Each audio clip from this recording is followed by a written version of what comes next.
YouTube, an informative channel. أما بعد فأعوذ بالله من الشيطان الرجيم بسم الله الرحمن الرحيم يسألونك عن الساعة أيان مرساها قل إنما علمها عند ربي لا يجليها لوقتها إلا هو صدق الله العظيم وصدق رسوله النبي الكريم. درود شریف پڑھ لیجیے.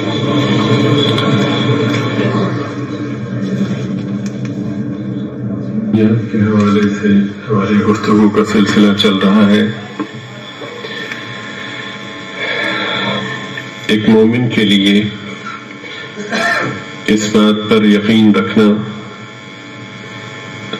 ضروری ہے اور اعتقادی طور پر اس کو اپنے یقین میں لانا لازمی ہے کہ قیامت کا وقوع ہوگا اور قیامت قائم ہوگی.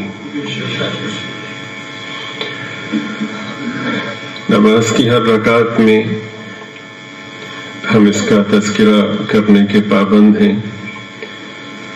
مالک یوم الدین کا لفظ ہمیں، یہ جملہ ہمیں ہر رکعت میں یاد دلاتا ہے اور اس میں یہ مضمون پوشیدہ ہوتا ہے کہ تم کچھ بھی کام کرو، کوئی بھی معاملہ کرو تو یہ ذہن میں رکھو کہ اچھا ہوگا تو اس کا اجر ملے گا، اگر برا کام کرو گے تو اس کا بدلہ ملے گا. ایسا نہیں ہے کہ سب کچھ ختم ہو گیا،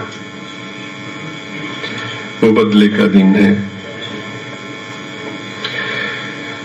سلسلہ گفتگو کو آگے چلانے سے پہلے ایک بات آپ کی خدمت میں عرض کرنی ہے کہ چند ہفتے قبل ایمانیات کے موضوع ہی میں حضرات انبیاء علیہ السلام کے عنوان کے تحت ایک گفتگو کی گئی تھی. اس میں نبی اور رسول کے فرق کو بیان کیا گیا تھا. قدر تفصیل سے آپ کی خدمت میں کچھ معروضات پیش کی گئی تھیں. آخر میں خلاصتاً جب اس کو دہرایا گیا تو اس میں مجھ سے غلطی ہو گئی. رسول کی جگہ نبی اور نبی کی جگہ رسول کا لفظ میں کہہ گیا. تو احباب اس کی تصحیح فرما لیں کہ وہ جو شروع میں تفصیل بیان کی گئی تھی وہی درست ہے. بعد میں جو الفاظ تھے وہ میری غلطی ہے. اللہ تعالیٰ مجھے معاف فرمائے، ہم سب پہ رحم فرمائے اور اپنی رحمت ہمہ وقت ہمارے شامل حال فرمائے. میں تو خلاصتاً عرض کر دیتا ہوں کہ قرآن و حدیث کی روشنی میں نبی کا درجہ رسول سے بڑھ کر ہے. باقی تفصیل اپنے موقع پہ آپ کی خدمت میں عرض کی گئی. قیامت کا وقوع ہوگا، قیامت قائم ہوگی، اس کے لیے کچھ علامات ہیں. ان علامات کو قرآن و حدیث کی روشنی میں اہل علم نے دو قسموں میں منقسم کیا ہے. پہلی قسم کو علامات صغرا کہتے ہیں اور دوسری قسم کو علامات کبرا کہتے ہیں. علامات صغرا سرکار اقدس صلی اللہ علیہ وسلم کی ولادت باسعادت سے لے کر حضرت مہدی علیہ السلام کے ظہور تک کا زمانہ ہے. اس میں جو علامات ظاہر ہوں گی انہیں علامات صغرا کہا گیا ہے. اور پھر حضرت مہدی علیہ السلام سے لے کر نفخہ ثانیہ، حضرت اسرافیل علیہ السلام جو دوسرا سور پھونکیں گے، اس وقت سے لے کر نفخہ ثانیہ تک کے دورانیے کو علامات کبرا کہتے ہیں. یعنی اس میں جو علامات ظاہر ہوں گی وہ علامات کبرا کہلاتی ہیں.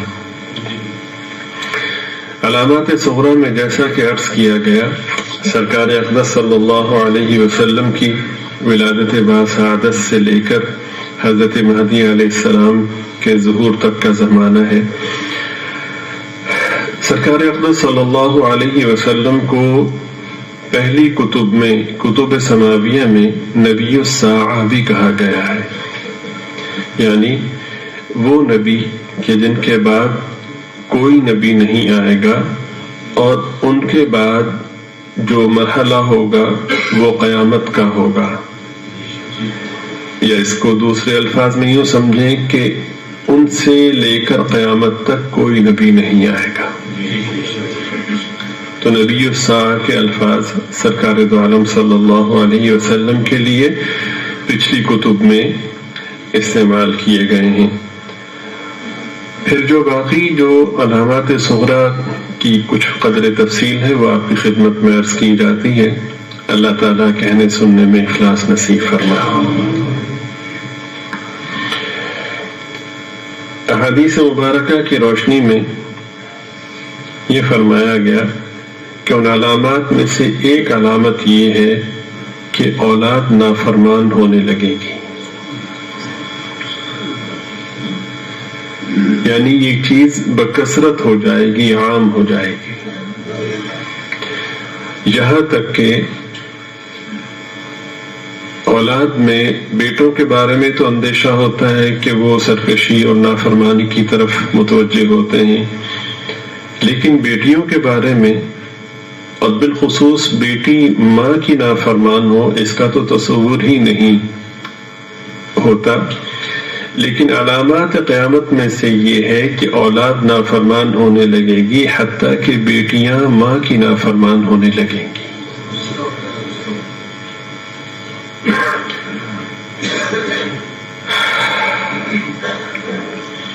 حدیث پاک کے مطابق نافرمانی کی ایک شکل یہ بھی ہوگی کہ باپ کو اولاد نظر انداز کرے گی، دوست کو ترجیح دے گی۔ شاید آج سے 100 سال یا 200 سال پہلے یہ بات اگر کی جاتی تو لوگوں کو تعجب ہوتا، لیکن ہم اپنے گرد و پیش میں اگر دیکھیں تو کثرت سے اس کے مظاہر ملتے ہیں۔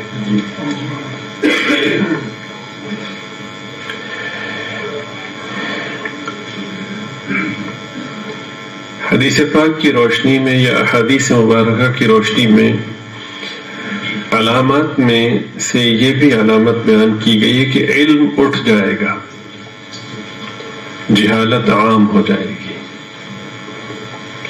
علم کے اٹھنے کی دو صورتیں ہیں، ایک صورت تو ایک علماء کثرت سے دنیا سے رخصت ہو جائیں گے، اور علم کے ایک اٹھنے کی صورت یہ بھی ہے کہ علوم نبویہ کے مقابلے میں عصری علوم کو ترجیح دی جائے گی اور ان کو علم کہا جائے گا۔ بہرحال جو بھی اللہ کی مشیت میں ہے۔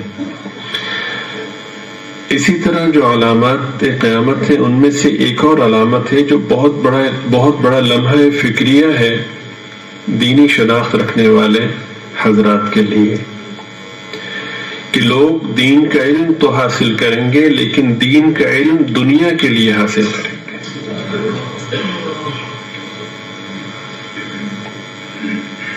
یہ لمحہ فکریہ ہے، اور یہ اتنا بڑا لمحہ فکریہ ہے کہ اس کی سنگینی کا بہت سے لوگوں کو، بہت سے طبقات کو ادراک ہی نہیں ہے۔ بھائی عالم بن رہے ہیں، کیوں بن رہے ہو؟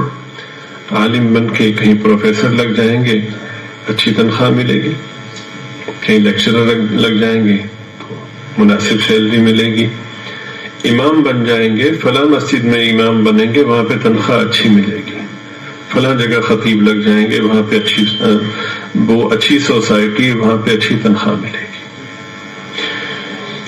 یقیناً سامعین میں ایسے سامعین بکثرت ہوں گے جن کے لیے یہ سب باتیں چونکا دینے والی ہیں، اس لیے کہ اس سے قبل انہیں یہ اندازہ ہی نہیں تھا کہ کیا یہ بھی غلط ہے۔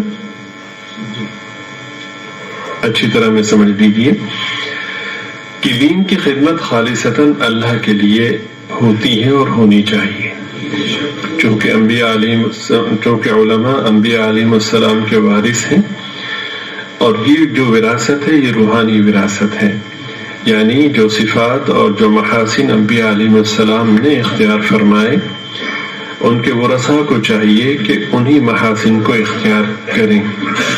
اور قریب کی نشستوں میں سے ایک نشست میں یہ بات آپ کی خدمت میں عرض کی گئی کہ ایک نبی نہیں، تمام انبیاء میں یہ قدر مشترک ہے کہ وہ انہوں نے جتنا بھی دین کا کام کیا ہے بغیر عوض کے، بغیر تنخواہ کے کیا ہے، اور نہ صرف یہ کہ بغیر عوض اور بغیر تنخواہ کے کیا ہے، بلکہ انہوں نے اس کا اعلان بھی فرمایا ہے۔ جب لوگوں تک دین کا پیغام پہنچایا تو یہ کہا کہ وما اسألکم علیہ من اجر، ہمیں اس کا کوئی بدلہ نہیں چاہیے، ان اجری الا علی رب العالمین، میرا اجر تو رب العالمین کے ہاں ہے۔ عوام الناس کے لیے تو یقیناً یہ ایک بہت بڑا انکشاف ہے، لیکن دینی علم اور دینی شناخت رکھنے والوں میں سے بھی بہت سے لوگوں کے لیے یہ بات بڑی حیرت کا باعث ہے کہ نہ انہیں اس کا ادراک ہوا اور نہ انہیں ایسا کوئی ماحول میسر آیا کہ جہاں پہ کوئی یاد دلانے والا انہیں ملا ہو۔ اب سوال یہ پیدا ہوتا ہے کہ کیا پھر مدارس میں، مساجد میں مدرسین اور ائمہ کو، مؤذنین کو جو تنخواہ دی جاتی ہے وہ پھر گناہ ہے؟ ہر جگہ تنخواہ ہوتی ہے؟ اس کا جواب یہ ہے کہ نیت کو یوں درست کیا جائے کہ تدریس ہو، یعنی قرآن کریم پڑھانا ہو، قاعدہ پڑھانا ہو، حدیث پاک کی کتابیں پڑھانی ہو، تفسیر پڑھانی ہو، فقہ پڑھانی ہو، یا دیگر معاون علوم جو کہ دینی علوم سے منسلک ہے وہ پڑھانے ہو، امامت کروانی ہو، خطابت کرنی ہو، اذان دینی ہو، یہ سارے کے سارے کام اگر یہ سب کے سب ان میں سے کوئی مجھے کرنے کا موقع ملا ہے تو میں سب سے پہلے اللہ کا شکر ادا کروں کہ اللہ تعالیٰ نے مجھے دین کے کسی شعبے میں خدمت کے لیے قبول کیا ہے۔ پھر اس کے بعد میری نیت یہ ہو کہ یہ کام خالصتاً میں اللہ کی رضا کے لیے کر رہا ہوں، تنخواہ کے لیے، پیسوں کے لیے نہیں کر رہا۔ وہ جو تنخواہ اور وہ جو پیسے ہیں وہ متعلقہ افراد اور حکام کی ذمہ داری ہے کہ اس نیت سے کہ انہوں نے اپنے اوقات کو دنیاوی کاموں میں نہیں لگایا بلکہ اپنے آپ کو دین کے لیے وقف کر دیا ہے، ہم ان کا احسان مانتے ہوئے ان کے وقت کے حوالے سے ان کی خدمت کر رہے ہیں۔ آپ سمجھ رہے ہیں؟ بہرحال یہ بہت اہم ہے، بہت بڑا فرق ہے ان دونوں تصورات میں، عمل کرنے والے کے لیے بھی اور عمل کرنے والے کے متبعین کے لیے بھی۔ اس تصور کے ساتھ، اس نیت کے ساتھ کہ اللہ کی رضا کے لیے کر رہا ہوں، اس امام کا نماز پڑھانا، اس کی اپنی نماز اور اس کے مقتدیوں کی نماز میں اس امام کے مقابلے میں جو صرف اور صرف پیسوں کے لیے کر رہا ہے، زمین آسمان کا فرق ہے۔ چنانچہ اگر کبھی مشقت آ بھی جائے تو برداشت کر لی جائے۔ اول تو اللہ تعالیٰ بہت کریم ہے، وہ مشقت نہیں آنے دیتے۔ اگر کبھی آ بھی جائے تو پھر اللہ تعالیٰ اس موقع پر اگر آدمی حرف شکایت اپنے لب پر نہ لائے، اپنے رب سے رجوع رکھے، تو اللہ پاک اس طرح سے نوازتے ہیں کہ اس نے سوچا نہیں ہوتا۔ میں نے ایک بہت ہی مکرم اور بڑے محترم شخص سے ایک بات سنی، آپ درود شریف پڑھ لیجیے۔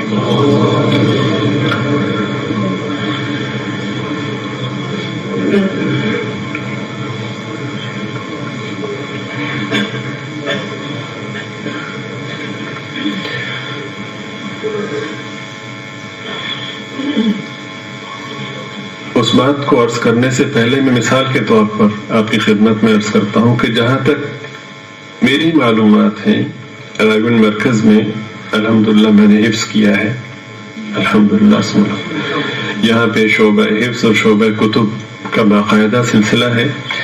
مجھے جو میسر معلومات ہیں اس کی روشنی میں پورے یقین کے ساتھ کہہ سکتا ہوں کہ یہاں کے اساتذہ میں سے کوئی استاد تنخواہ نہیں لیتا، کسی کی لگی بندی تنخواہ نہیں۔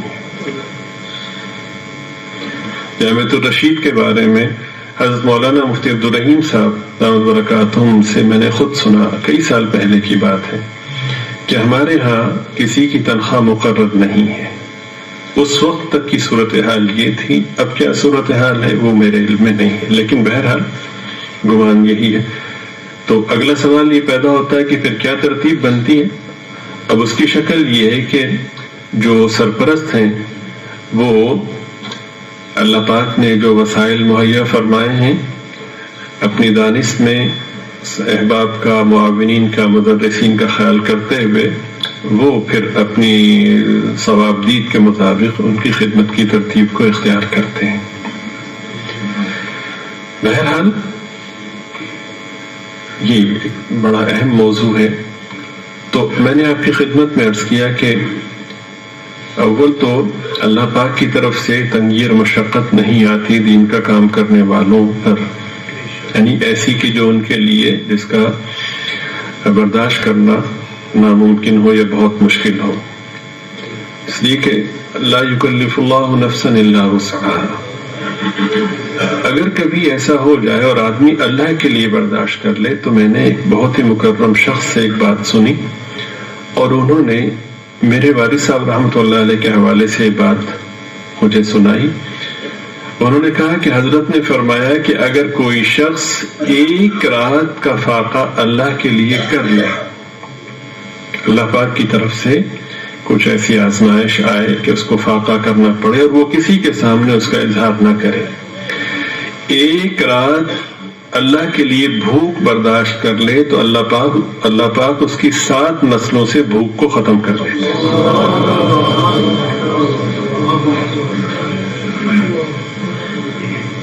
یہ انہوں نے فرمایا۔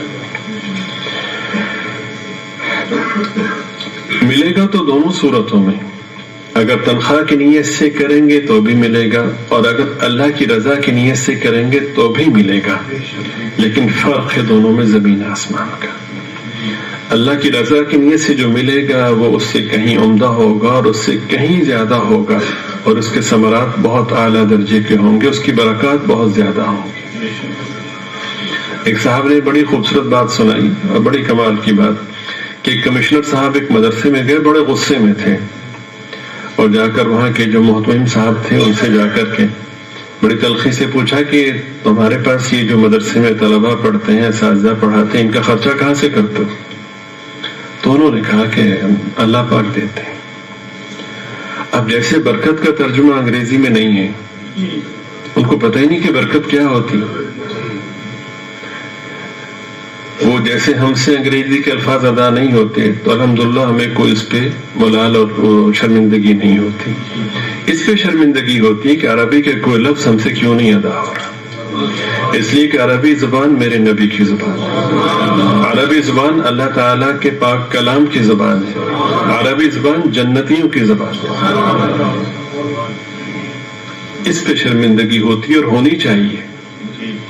خیر، میں نے عرض کی کہ جس طرح، اور پھر مجھے حیرت ہے ان لوگوں پر کہ جو انگریزی بول کر باقاعدہ تفاخر میں مبتلا ہوتے ہیں اور دائیں بائیں دیکھتے ہیں، آنکھیں مٹکا کے دیکھتے ہیں کہ ہاں جی کوئی ہے ہم جیسا پڑھا لکھا۔ میں نے کہا فسوف ترى اذا انكشف الغبار افرس تحت رجلك محمر، آنکھیں بند ہونے کی دیر پتہ چل جائے گا۔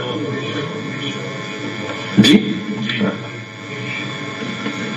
اور مجھے حیرت ہے کہ وہ دیکھیں، ایک بات آپ کی خدمت میں تکرار کے ساتھ عرض کی جاتی رہی ہے کہ انسان کی طبیعت میں فنائیت کا جذبہ ہوتا ہے کہ میں کسی پہ فنا ہو جاؤں،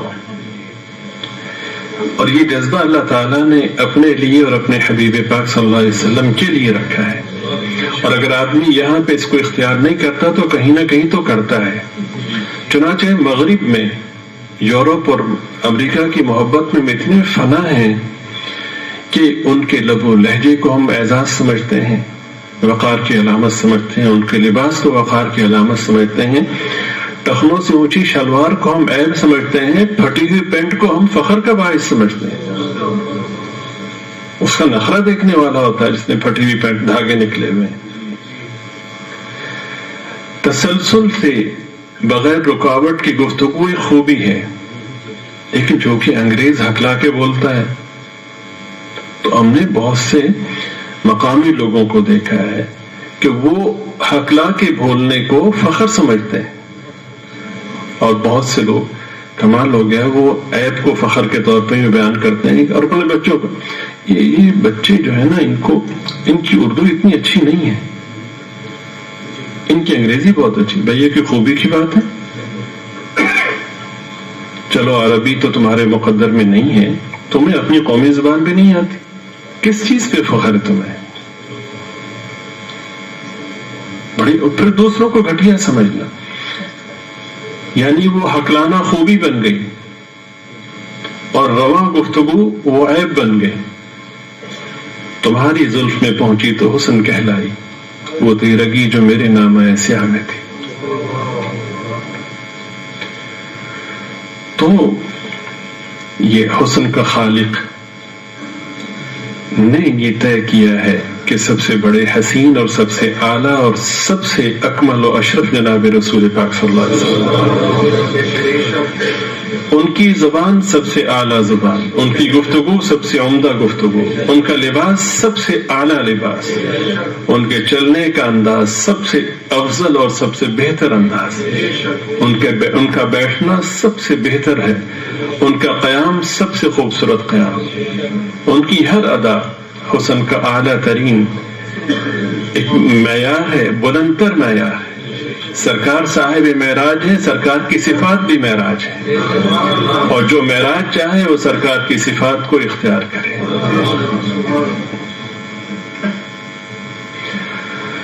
تو یہ لمحہ فکریہ ہے کہ حصول علم دین جو حاصل کریں گے لوگ، وہ دنیا کمانے کے لیے کریں گے. ایک تو یہ بنیادی فرق تھا یونیورسٹیوں اور مدارس کا کہ یونیورسٹیوں میں بھی علوم دین پڑھائے جاتے ہیں، لیکن ہم کہتے تھے کہ وہ معلومات کا مجموعہ ہے، اس لیے کہ وہاں پہ جو پڑھا جاتا ہے وہ معلومات کے حصول کے لیے ہوتا ہے، اس میں عمل پیش نظر عموماً نہیں ہوتا. اگر ہو بھی تو وہ اس کو اتفاق کہہ لیں، نظام کا حصہ نہیں ہوتا. مدارس میں جو علوم دینیہ کا سلسلہ ہے اس میں علم سے بڑھ کر عمل کی اہمیت تھی، اور علم و عمل دونوں سے بڑھ کر نیت اور اخلاص کی اہمیت تھی. چنانچہ جامعۃ الرشید کے حوالے سے میرے علم میں یہ بات ہے کہ پیر اور جمعرات کا روزہ یہ فرض واجب نہیں ہے، لیکن سرکار دو عالم صلی اللہ علیہ وسلم کا معمول شریف تھا، آپ کی بابرکت سنت ہے. تو طلباء کو جب متوجہ کیا گیا تو انہوں نے کثرت سے پیر اور جمعرات کے روزے کو رکھنا شروع کیا. وہ تعداد اتنی بڑھی کہ مدرسے کو اجتماعی طور پر ان کے لیے سحری اور افطاری کا بندوبست کرنا پڑا. اور میں نے یہ بھی سنا ہے کہ وہاں پہ تہجد پڑھنے والوں کی کثرت ہوتی ہے، رش ہوتا ہے. تو بہرحال یہ فرق تھا، لیکن اب یہ فرق کم ہوتا جا رہا ہے، جو کہ تشویشناک ہے. ہمیں اپنی میراث کو دیکھنا ہوگا، اپنے مورث اعلیٰ کو دیکھنا ہوگا، اور ہمیں اثر نو اپنے جو خطوط ہیں، خد و خال ہیں، ان کو درست کرنا ہوگا. اللہ تعالی ہم سب پہ رحم فرمائے اور ہمیں خیر کی طرف متوجہ فرمائے. علامات قیامت میں حدیث شریف میں بیان فرمایا گیا کہ عام طور پر یہ صورت ہو جائے گی کہ مرد بیوی کا مطیع ہوگا، ماں باپ کا نافرمان ہوگا.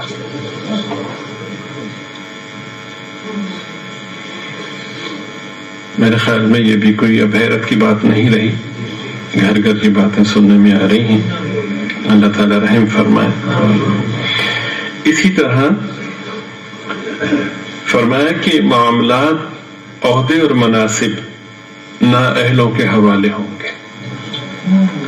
نااہل لوگ امیر اور حاکم بن جائیں گے، با اختیار عہدوں پر نااہل لوگ پہنچ جائیں گے. اور یہ بھی بکثرت آپ اس کے مظاہر و مناظر آپ دیکھ رہے ہیں، علامات قیامت میں سے ہیں. جس کام کا اہل اور لائق نہ ہوگا وہ اس کے سپرد کر دیا جائے گا. اسی طرح حدیث شریف میں علامات قیامت میں یہ بھی بیان کیا گیا کہ برے لوگوں کی تعظیم کی جانے لگے گی. حالانکہ قابل تعظیم تو اچھے لوگ ہوتے ہیں، برے لوگوں کی تعظیم کی جانے لگے گی کہ اگر ان کی تعظیم نہ کی تو یہ اذیت پہنچائیں گے. ان کے شر سے بچنے کے لیے ان کی تعظیم کی جانے لگے گی۔ چنانچہ آپ دیکھ لیجیے کہ وہ لوگ کہ جو اخلاقی اعتبار سے انتہائی مفلس ہیں اور ہر طرح کی برائیوں اور بےہودگیوں کا مجموعہ ہے، وہ مقامی طور پر بھی، شہر کی سطح پر بھی، صوبے کی سطح پر بھی، قومی سطح پر بھی اور بین الاقوامی سطح پر بھی اس وقت مسلط ہے۔ اس میں بھی کسی تفصیل کی ضرورت نہیں ہے، اور ہمیں حیرت اس لیے نہیں ہو رہی کہ ہم اس کے عادی ہیں اور ہر طرف دیکھ رہے ہیں کہ ایسا ہی ہو رہا ہے۔ تو یہ بھی قیامت کی علامات میں سے ایک علامت ہے۔ اسی طرح علامات قیامت میں سے ایک علامت یہ بھی ہے کہ زنا اور بدکاری عام ہو جائے گی، شراب کھلم کھلا پی جانے لگے گی۔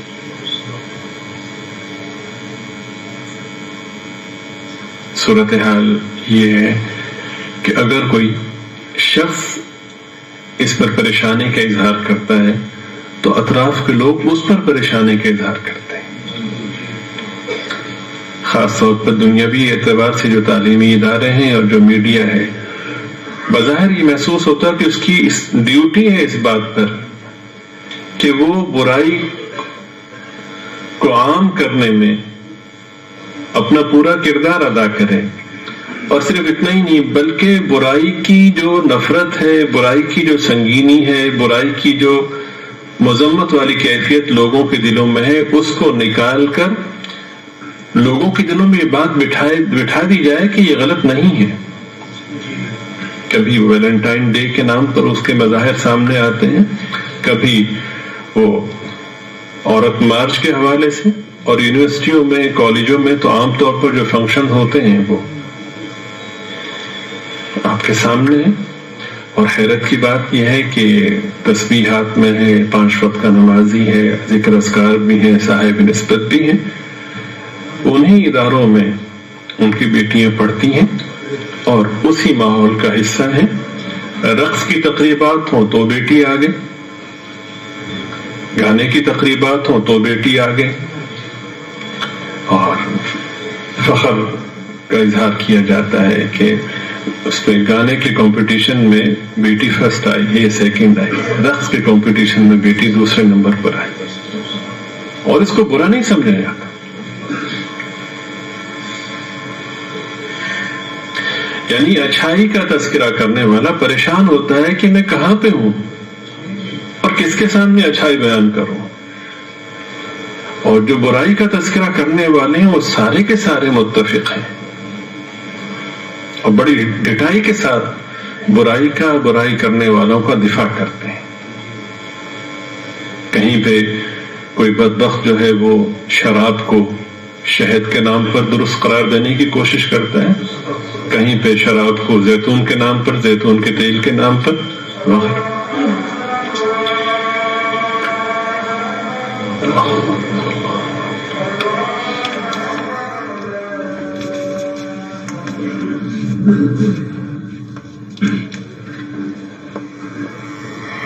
اسی طرح احادیث مبارکہ میں علامات قیامت میں سے اس کو بھی بیان کیا گیا ہے کہ ناچ گانے کے آلات یعنی آلات موسیقی اور ناچ گانے والیاں عام ہو جائیں گی۔ ابھی قریب کی بات ہے کہ اس کو اتنا غلط سمجھا جاتا تھا کہ دیندار تو دیندار، عام سنجیدہ دنیا دار بھی اس موضوع کو اور اس مشغلے کو انتہائی گھٹیا سمجھتے تھے اور کہتے تھے کہ یہ میراثیوں کا کام ہے۔ دیکھتے ہی دیکھتے وہ سارے میراثی فنکار بن گئے، اور میں نے جیسا کہ عرض کیا گیا کہ یہ دنیاوی ادارے گویا کہ یہ ڈیوٹی ان کی لگی ہے۔ اب وہ جب طالب علم یونیورسٹی میں پہنچتا ہے تو پھر اس کے لیے جو باعث فخر امور ہوتے ہیں ان میں گٹار بھی ہوتا ہے، اور وہ اپنی جو سوشل میڈیا پہ جو اس کے اکاؤنٹس ہیں ان میں پھر وہ اپنی مہارت کا ثبوت بھی دے رہا ہوتا ہے، ماں باپ بھی خوش ہو رہے ہوتے ہیں۔ باعث فخر جو تصاویر ہوتی ہیں وہ گٹار کے ساتھ ہوتی ہیں، دیگر آلات موسیقی کے ساتھ ہوتی ہیں. کتنا اخلاقی زوال آ گیا ہے کہ وہ لوگ کہ جنہیں میراثی کہا جاتا تھا آج وہ قائد بن گئے. اب مختلف جو ملٹی نیشنل کمپنیاں ہیں وہ حوصلہ افزائی کرتی ہیں، لاکھوں نہیں کروڑوں روپے کا بجٹ رکھتی ہیں. کوکا کولا والے ہر چند ماہ کے بعد جو ہے وہ کوئی نہ کوئی تقریب کا اہتمام کرتے ہیں. ان کے ہاں باقاعدہ اس کی حوصلہ افزائی کی جاتی ہے. اچھا گانا والا جو ہے اس کو یہ ملے گا، اتنے پیسے ملیں گے، تاکہ باقی بھی متوجہ ہوں. اب اس سرکاری جو ادارے ہیں یا دنیاوی علوم کی جو یونیورسٹیاں ہیں وہ گویا کہ اس کی نرسریاں ہیں. کچھ عرصہ پہلے تک پیپسی کولا والوں نے بھی اسی حوالے سے کچھ مہم شروع کی تھی، اور پھر پاکستان میں نہیں تو پوری دنیا میں اس کی جو صورتیں ہیں وہ دیکھنے اور سننے میں آئی. یہ بھی علامات قیامت میں سے ہے. وہ جو کر رہے ہیں ان پر حیرت نہیں ہے، ہمیں اپنے آپ پر حیرت ہے، اپنے بہن بھائیوں پر حیرت ہے. اور پھر جب کوئی مصیبت پڑتی ہے تو کہتے ہیں کہ تعویذ دے دیں. یہ گویا کہ دین کا مذاق اڑانے والی بات ہے. حدیث شریف میں ہے کہ جس گھر میں آدمی السلام علیکم کہہ کے داخل ہو اور بسم اللہ پڑھ کے کھانا کھائے، اس گھر میں شیاطین نہ قیام کر سکتے ہیں نہ اس کھانے میں سے کچھ لے سکتے ہیں. تو جس گھر میں سال ہا سال سلام کا اہتمام نہیں ہوگا، کھانے سے پہلے بسم اللہ کا اہتمام نہیں ہوگا، ہمہ وقت میوزک ہوگا، تو وہاں پھر کیسے شیاطین سے بچا جائے گا اور کیسے تعویذ کام دے گا؟ وہاں پہ پھر نام نہاد جو دیندار کہلاتے ہیں یا عامل کہلاتے ہیں ان کی چاندی ہوگی. چنانچہ آج کے دور میں جو بہترین کاروبار ہیں جن میں پیسہ خوب آتا ہے جو کہ ناجائز ہے، وہ بہترین کاروبار میں ٹاپ کا جو کاروبار ہے وہ عملیات کا ہے. جتنا جھوٹ بولیں گے اس میں اتنا زیادہ پیسہ ہے. اچھے خاصے دوست دیندار افراد اس طرف متوجہ ہو رہے ہیں. تاثر یہ دیتے ہیں کہ ہم خدمت کر رہے ہیں. اب یہ پتہ نہیں کہ ان کی خدمت کر رہے ہیں یا اپنی خدمت کر رہے ہیں. وہ کہا کہ وہ پرانی بات ہے، اس زمانے میں جو کشش کی اہمیت کی چیزیں ہوتی تھیں اس کے پس منظر میں اسے سنیے تو کوئی صاحب کسی عامل کے پاس آئے کہ جی میرا فلاں کام ہے، تو انہوں نے کہا کہ کالا ککڑ ہونا چاہیے، ایک بھی پر اس میں سفید نہ ہو. اور اس بیچارے نے تلاش کیا، بڑی مشکل سے ملا، خاصا مہنگا ملا، تو لے کر آیا تو اس نے آ کر کے وہ دیا. تو یہ بھی مصیبت ہے کہ لفظ پیر کا مفہوم بھی لوگوں کے نزدیک تعویذ والا ہے. تو وہ مرغہ دیا اور پیر صاحب سے، عامل صاحب سے وہ کہنے لگا کہ جی میرا کام ہو جائے گا. ان کا جی تیرا تو پتہ نہیں میرا ہو گیا. یہ صورت ہے.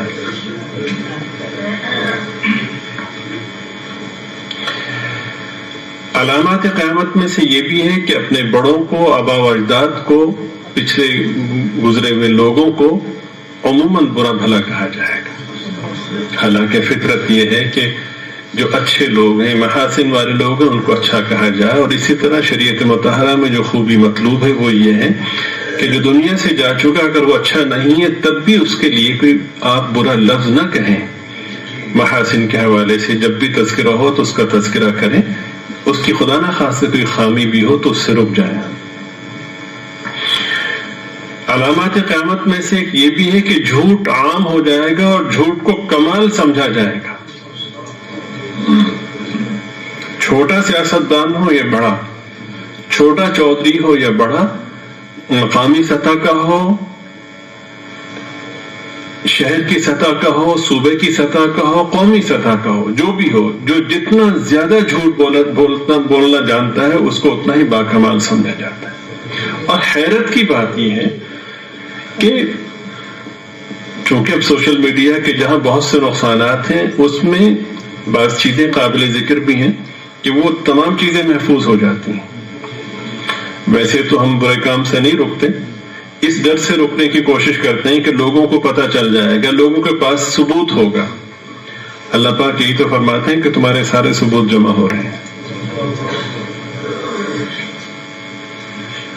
اليوم نختم على افواہہم، آج منہ سیل کر دیے جائیں گے.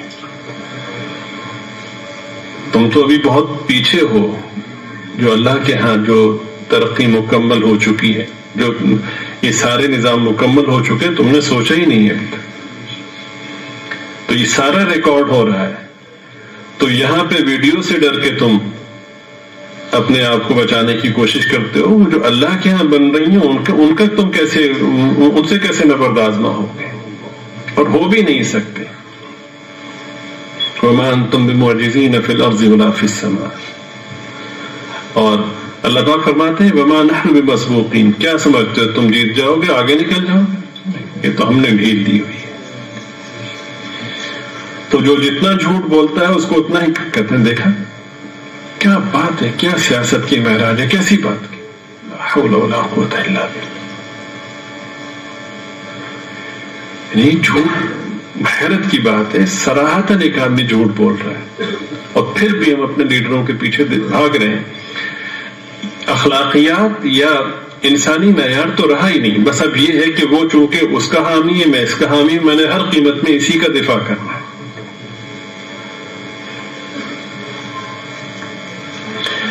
اسی طرح علامات میں سے یہ ہے کہ جو حکام ہوں گے، بادشاہ ہے، وزیر ہے، گورنر ہے، دوسرے تیسرے، جس کو جہاں پہ منصب ملا ہے اختیارات کے حوالے سے، وہ ملک کی دولت کو اپنی جاگیر سمجھنے لگیں گے اور وہ خیانت کو خیانت نہیں سمجھیں گے، اسے اپنا مال سمجھنے لگیں گے، امانت کی رقم کو اپنا سمجھنے لگیں گے. حمام میں جملہ آپ خود پورا کر سکتے ہیں، ٹھیک. زیادہ تفصیل میں اس لیے نہیں کرنا چاہتا اور کرنی بھی نہیں چاہیے، اس لیے کہ خدا نخواستہ کسی فرد واحد یا جماعت کی مخالفت یا حمایت مقصود نہیں ہے. ایک خیر کا پیغام پہنچانے کی کوشش ہے، اور اللہ تعالیٰ مجھے بھی، آپ کو بھی، ہم سب کو عمل کی توفیق عطا فرمائے. لیکن یہ علامات بکثرت اب ظاہر ہو رہی ہیں. نیک لوگوں کے بجائے، صلحاء کے بجائے رذیل اور کمینے لوگ قبیلوں اور علاقوں کے سردار بن جائیں گے. یہ علامات بھی تقریباً بالکل منظر پہ ہیں، دکھائی دے رہی ہیں. اسی طرح ایک علامت یہ کہ شرم و حیا ختم ہو جائے گی.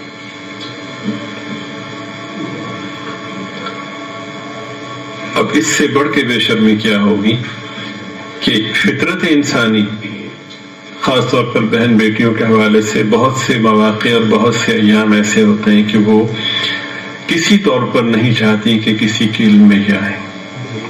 اب باقاعدہ میڈیا کے بعض پلیٹ فارمز ایسے ہیں کہ وہ اس پر مہم چلا رہے ہیں کہ اس میں کون سی شرم کی بات ہے. بھائی اگر تم بے شرم ہو، مغرب اگر حیا باختہ ہے، مغرب میں اگر حیا کا قحط ہے اور تمہیں اس پہ فخر ہے تو تمہیں مبارک ہو. تم ہم پہ کیوں مسلط کر رہے ہو؟ ہمارے تعلیمی ادارے اور ہمارے تعلیمی اداروں کو چلانے والے لوگ سمجھ میں نہیں آتی یہ بات کہ کیا ان کے زرخرید ہیں، وہ کیوں حیا سے اتنا دور ہو گئے ہیں. حالانکہ بارہا آپ کی خدمت میں بات عرض کی گئی کہ حیا اور ایمان دو ساتھی ہیں. اگر ان میں سے ایک ساتھی چلا جائے تو بہت جلد دوسرا ساتھی بھی چلا جاتا ہے. دین فہمی کے حوالے سے، دین دوستی کے حوالے سے تمہاری حالت یہ ہے کہ تمہیں نہ بسم اللہ آتی، نہ تمہیں سورہ اخلاص آتی ہے، اور بے شرم اتنے ہیں کہ ایک آدمی سورہ اخلاص پڑھ رہا ہے، غلط پڑھ رہا ہے، باقی لوگ استہزاء کر رہے ہیں. دنیاوی حوالے سے تم ڈھنڈورا پیٹتے ہو اور تم اپنی مہارتوں کو ظاہر کرتے ہو. اسی طرح ایک علامت یہ بھی بیان فرمائی گئی کہ ظلم و ستم عام ہو جائے گا، اور یہ بھی آپ کے سامنے. اور ظلم و ستم کی ایسی شکلیں کہ الامان والحفیظ. ابھی آپ نے سنا ہوگا کہ چھوٹی سی بچی کو اس سفاک شخص نے اپنی بیٹی کو قتل کر دیا. حدیث شریف میں ہے کہ علامات قیامت میں سے ایک علامت یہ ہے کہ ایمان سمٹ کر مدینہ منورہ میں محدود ہو جائے گا.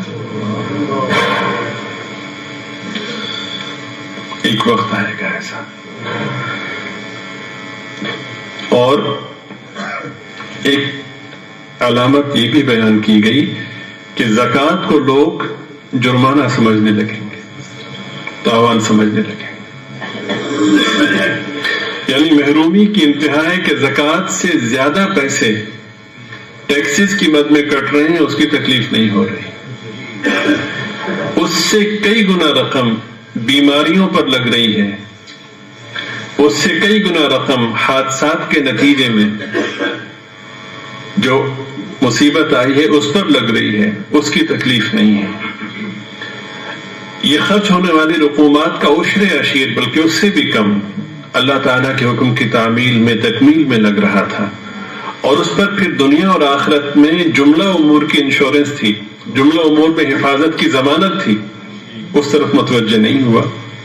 چنانچہ بدبختی اور بدنصیبی کا عالم یہ ہے کہ زکوٰۃ سے بچنے کے لیے بینکوں میں جو زکوٰۃ کٹتی ہے اس سے بچنے کے لیے اپنے آپ کو اسلام سے بیزار ظاہر کرتے ہیں اور کہتے ہیں کہ ہمیں مسلمانوں کے خانے میں نہ لکھا جائے.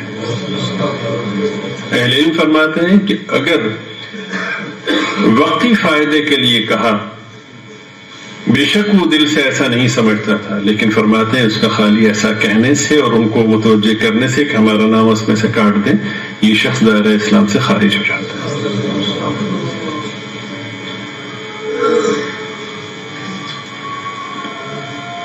انا للہ و انا الیہ راجعون.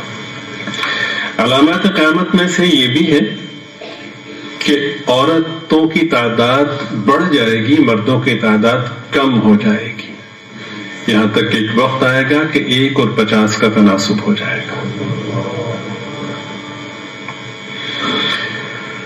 قیامت سے پہلے 30 بڑے کذاب دجال آئیں گے جو نبوت کا دعویٰ کریں گے، اور وہ سارے کے سارے جھوٹے ہوں گے، اس لیے کہ نبی پاک صلی اللہ علیہ وسلم کے بعد کوئی نبی نہیں آئے گا.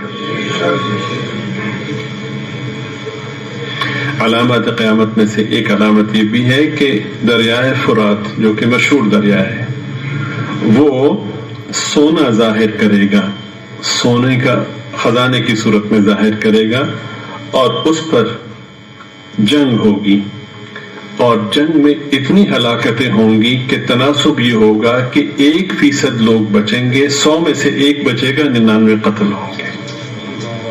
یہ علامات قیامت میں سے. علامات قیامت میں سے یہ ہے کہ دین پہ قائم رہنا بظاہر اتنا مشکل ہوگا جیسے ہاتھ میں دہکتا ہوا انگارہ پکڑنا، لیکن بہرحال جو دین پہ قائم رہے گا اللہ تعالی کی رحمت اسے اپنے حساب میں لے گی، اور اس پر اسے اللہ تعالی بقدر مشقت بقدر قربانی اجر سے نوازیں گے. یہ علامات مختصراً آپ کی خدمت میں بیان کی گئی. حدیث پاک میں ہے کہ جب یہ علامتیں مکمل ہو جائیں گی تو سخت عذاب شروع ہو جائے گا. سرخ آندھیاں آئیں گی، آسمان سے پتھر برسیں گے، کچھ لوگ دھنسا دیے جائیں گے، کچھ لوگوں کی شکلیں مسخ ہو جائیں گی، پھر پے در پے کئی نشانیاں ظاہر ہوں گی، اور وہ اتنی تیزی سے ہوں گی جیسا کہ ہار کا اگر دھاگا ٹوٹ جائے تو یکے بعد دیگرے اس کے دانے جو گرتے ہیں، تو جتنی تیزی سے وہ دانے گرتے ہیں اتنی تیزی سے یہ سمجھیں کہ مصیبتوں کا سلسلہ ہوگا. اللہ تعالیٰ اپنے کرم سے ہر موقع پر، ہر مرحلے میں جتنی بھی زندگی اس کی مشیت میں ہے، اللہ تعالیٰ ایمان پر، عمل صالح پر، اہل حق کے ساتھ، نبی پاک صلی اللہ علیہ وسلم کے متبعین کے ساتھ اللہ کی مشیت میں جو حقیقی صلحاء ہیں، اللہ تعالیٰ ان کے ساتھ ہمیں رکھے، اپنے پسندیدہ لوگوں میں رکھے، بہکنے سے، بھٹکنے سے، گمراہ ہونے سے ہم سب کی حفاظت فرمائے، ہر طرح کی آزمائش سے محفوظ فرمائے. یہ جو باتیں آپ کی خدمت میں عرض کی گئیں بالخصوص ایمانیات کے حوالے سے اور بالعموم دین کے حوالے سے جو باتیں بھی کہی جاتی ہیں، ان میں ایک بات ذہن میں رکھیے کہ ان میں سے جو درست باتیں ہیں وہ اللہ تعالیٰ کی توفیق کا نتیجہ اور مظہر ہے، اور اگر خدا نخواستہ کوئی غلط بات ہے تو وہ میری شامت اعمال کی ایک شکل ہے۔ اللہ تعالیٰ ہم سب کو معاف فرمائے۔ مقامی طور پر جو اہل علم ہیں ان کی خدمت میں ادب سے حاضر ہو کر احباب جو ہیں ان کی تفصیلات معلوم کریں، اور جو باتیں آپ کی خدمت میں عرض کی گئی ہیں بطور سبق ان کو ذہنوں میں بٹھائیں، اور جن کو علم نہیں ہے ان تک یہ سب باتیں پہنچائیں۔ اللہ تعالیٰ مجھے، آپ کو، ہم سب کو اخلاص کے ساتھ عمل کی توفیق عطا فرمائے۔ وآخر دعوانا ان الحمد للہ رب العالمین۔ بہت سے حضرات نے دعاؤں کی درخواست کی ہے۔